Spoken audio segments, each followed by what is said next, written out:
This trip to Guatemala has been a life-changing moment. It's 1 week of blessing, July 11th to July 18th. On July 11th, we have a lot of traveling to Orlando Airport, where we have some things going on, like one of the tires pops, and that was conditioning our first trip. Hopefully, and thanks the Lord, it was on the parking. So we just have to park the car really quick and then go to the airport. Then everything was incredible. I have been in a Latin American country before, and it's different. It's not like America, but it has its thing that you like it. The food, there are things that are very beneficial that you don't know how to explain, but the experience is great. However, that's not the only thing that we're gonna talk about on this video. So, first of all, people there, what type of missions we were doing and what type of people we were serving. First, we went to a rural community in the north area of Guatemala, Huehuetenango and San Antonio Vista, as well Vista Hermosa. All of those are areas that has very difficult access, where we have to drive around 14 to 16 hours. It's just crazy driving a lot to get there. And the flight from Miami to the capital, Guatemala City, is 3 hours, 2 hours and a half, 3 hours, and the views are outstanding, are amazing. You can see the ocean. The city is built in a way that is super weird. And fun fact, that's the third time that the capital has been relocated. The first time was because earthquakes, if I'm not wrong. The second time because volcanoes, and this is the third time that the city is relocated, and this last city that has been built to call or be named Guatemala City.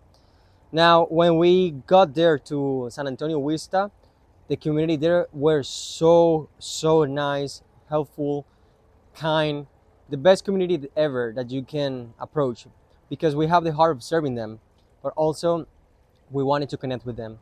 And we have five different pillars: was economical development, healthcare, education, and right now I'm forgetting the other two, but also were very important. And we serve in three of them. Oh, discipleship is one of them, and families, if I know wrong, is the other. We serve to a family in the high part of the mountain in Vista Hermosa, a village where this kid with special needs, he didn't have a nice floor. Literally, his floor was mud. He was living in mud, and also his wall was made of mud. So imagine you as a kid, you don't have the resources, your family is providing the most you can, but you have these situations where you don't have the best to continue living.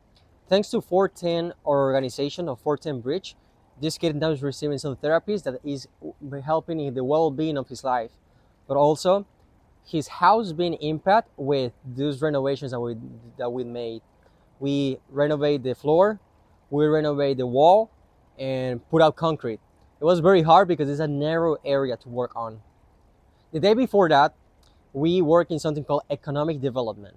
We visited some farmers, including a kid from 16, 17 years old, that the last year he has been working with rabbits.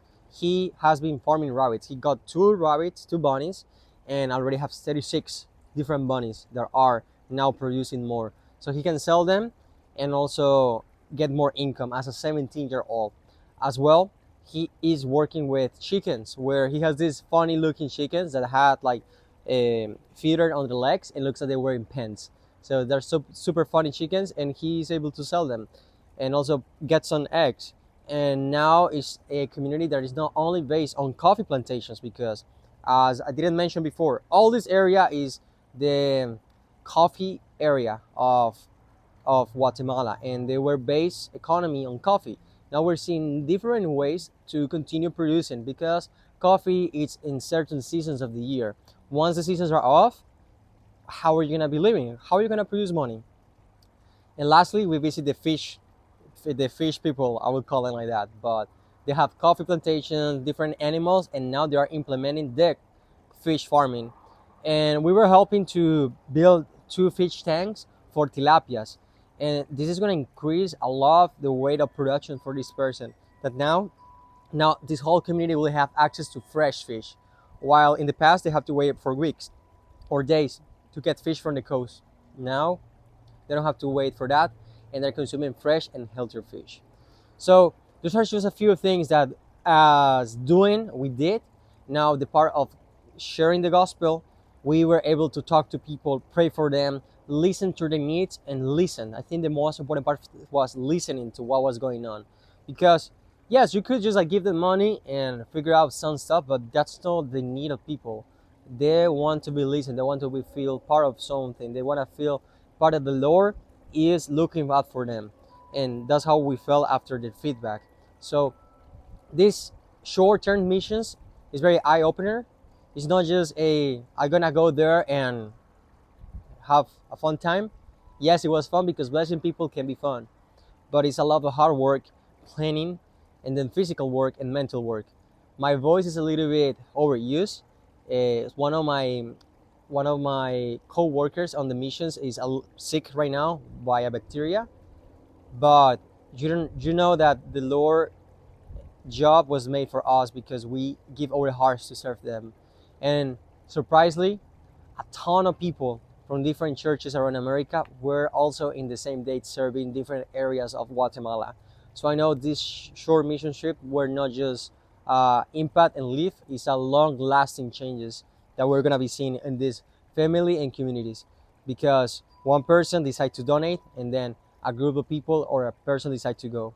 And finally, I want to say thank you to some of the donors: Daniel Prias, Michael James McDowell, Molly Schaefer, Andres Grijalba, Alfonso Villalobos, Gordon Miller, Nicolas Dean Escalera, Anonymous, Kylie Turplay, Matthew Barnett, Laura Batista, Anonymous, Carrie All, Abigail Liska, Mia Guzman, John Perez Dunn, Andrew Carrera, Alex Alfaro, Abigail Baker, Savannah Page, Raul Correa, David Messenger, Kyla Carpenter, Patrick Morioki, Gabriel Matuti, Max.